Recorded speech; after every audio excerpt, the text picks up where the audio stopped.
हाय, आपके साथ मैं हूँ Surabhi Sharma. India TV YouTube channel subscribe करिए, बेल आइकन दबाएं। तो जैसा कि हमने आपको बताया कि आज सियासत का ब्लॉकबस्टर फ्राइडे है। उत्तर प्रदेश की सियासत को लेकर दिल्ली में बड़ी हलचल है। आज शाम 5:30 बजे योगी आदित्यनाथ राष्ट्रपति रामनाथ कोविंद से मिलने वाले हैं। राष्ट्रपति से योगी की यह शिष्टाचार मुलाकात है। इससे पहले आज योगी आदित्यनाथ ने प्रधानमंत्री नरेंद्र मोदी से मुलाकात की। यह मुलाकात करीब 80 मिनट तक चली। इसके बाद बीजेपी अध्यक्ष जेपी नड्डा से योगी आदित्यनाथ मिले। दोनों के बीच 1.5 घंटे से भी ज्यादा बैठक चली। इस बीच अभी अखिलेश यादव ने एक ट्वीट किया है। उन्होंने लिखा कि पद भिक्षा की खातिर देश के सबसे बड़े सूबे के सूबेदार दुर्दिन ऐसे आए, दर दर भटक रहे हैं वो दिल्ली के दरबार। तो ये ट्वीट किया है अखिलेश यादव ने। और साथ साथ आप देख रहे हैं कि अपनी तस्वीर जो है वो भी उनकी लालू प्रसाद यादव के साथ दिख रही है। उन्होंने ये ट्वीट किया है, पद भिक्षा की खातिर देश के सबसे बड़े सूबे के सूबेदार दुर्दिन ऐसे आए, दर दर भटक रहे हैं वो दिल्ली के दरबार। ये तंज करता हुआ ये ट्वीट किया है अखिलेश यादव ने अब से कुछ देर पहले। देवेंद्र पराशर हमारे वरिष्ठ सहयोगी हमारे साथ। देवेंद्र, क्या अर्थ निकाला जाए इस ट्वीट का? हाँ, निश्चित तौर पे जो योगी विरोधी थे उनके दिल्ली दौरे को लेके इसी रूप में वो प्रचारित कर रहे थे। और ये तो अखिलेश यादव क्योंकि विपक्षी दल के नेता है तो लाजमी है। न सिर्फ ये बल्कि बीजेपी के जो नेता हैं जो कि योगी आदित्यनाथ की कार्यशैली को लेकर नाराज हैं उत्तर प्रदेश में, वो भी दबी जुबान से ये कह रहे थे कि उन्हें समन किया गया है, यानी उन्हें बुलाया गया है। जबकि हकीकत ये थी कि योगी आदित्यनाथ ने खुद ये समय मांगा था इन बड़े नेताओं से मुलाकात के लिए।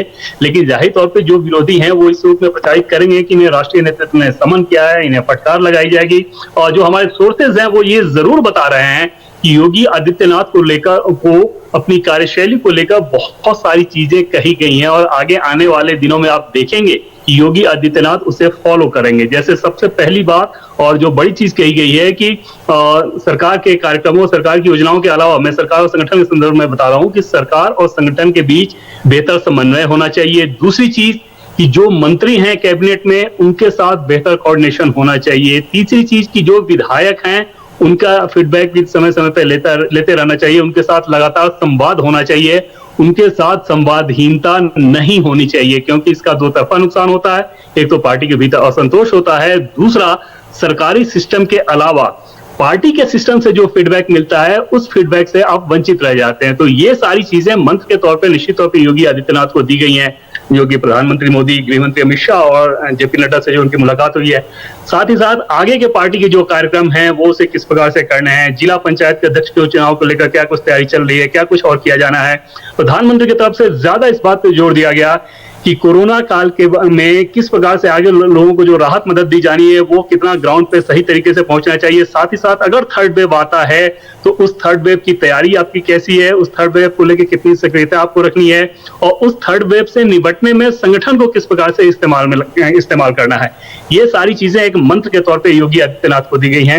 लेकिन कुल मिलाकर अगर अखिलेश यादव की बात करें तो लाजमी है कि जिस प्रकार से योगी आदित्यनाथ को लेकर पिछले 1 महीने में बहुत सारे गॉसिप्स चले हैं, सोशल मीडिया पे बहुत कुछ कहा गया, बीजेपी के भीतर बहुत कुछ कहा गया, उन सारी परिस्थितियों में जो योगी विरोधी हैं वो तो मजे लेंगे ही। बिल्कुल देवेंद्र, और साथ साथ ये भी जानना चाहेंगे कहीं ना कहीं इन सबको जवाब भी देंगे योगी आदित्यनाथ क्योंकि उनकी अपनी एक शैली है। हालांकि ट्विटर पर आजकल ज्यादा ये चीज देखने को मिलती है, लेकिन आज प्रधानमंत्री से लगभग 80 मिनट मुलाकात की योगी आदित्यनाथ ने और फिर बीजेपी अध्यक्ष जेपी नड्डा से 1.5 घंटे मुलाकात की और अब राष्ट्रपति से भी शाम को मिलने वाले हैं। क्या कुछ इस बातचीत में हुआ, किस तरह की ये बातचीत थी, क्या कुछ ये निकल कर आएगा सामने? ये राष्ट्रपति से मुलाकात तो महज औपचारिकता है, शिष्टाचार मुलाकात है। दूसरी चीज की प्रधानमंत्री से जो मुलाकात हुई थी क्योंकि पूरा प्रोसेस वो 80 मिनट का था, लेकिन जो हमारे सोर्स है वो ये बता रहे हैं कि तकरीबन 55 मिनट से 1 घंटे के बीच वो मुलाकात चली है। उस मुलाकात में योगी आदित्यनाथ ने पहले तो क्या कुछ किया गया कोरोना काल में प्रदेश की सरकार द्वारा, किस प्रकार से लोगों के अकाउंट में पैसे डाले जा रहे हैं, गरीबों के अकाउंट में किस प्रकार से राशन दिए जा रहे हैं, आगे की क्या कुछ योजना है, इन सारी चीजों पे विस्तार से उन्होंने बात की। और उसके बाद प्रधानमंत्री नरेंद्र मोदी ने उन्हें बहुत सारे मंत्र दिए। और जैसा कि मैंने पहले आपको बताया कि सरकार के कामकाज के अलावा सरकार और संगठन के बीच कैसे तालमेल होना चाहिए, सरकार के साथ सरकार के अच्छे कामकाज को संगठन कैसे जनता तक पहुंचाए, इसमें मुख्यमंत्री की क्या भूमिका होनी चाहिए, कैसे संवाद करना चाहिए, जो गठबंधन के दल हैं उन्हें कैसे अकोमोडेट करना है, इन सारे मसलों पे बहुत विस्तार से चर्चा हुई है। और आगे आने वाले कुछ दिनों में आप देखेंगे खासतौर पे जिलाध्यक्ष के चुनाव के बाद, पंचायत जिलाध्यक्ष के चुनाव के बाद, कि उन सारी चीजों का असर वहां पे दिखना शुरू होगा उत्तर प्रदेश में। चलिए आप हमारे साथ बने रहें देवेंद्र, आपके पास वापस हम लौटेंगे। एक छोटा सा ब्रेक हम यहां ले रहे हैं। हाय, आई एम सुरभि शर्मा। खबरों से अपडेट रहने के लिए India TV YouTube channel subscribe करिए, साथ में बेल आइकन जरूर दबाएं। जुड़े रहें इंडिया टीवी के साथ।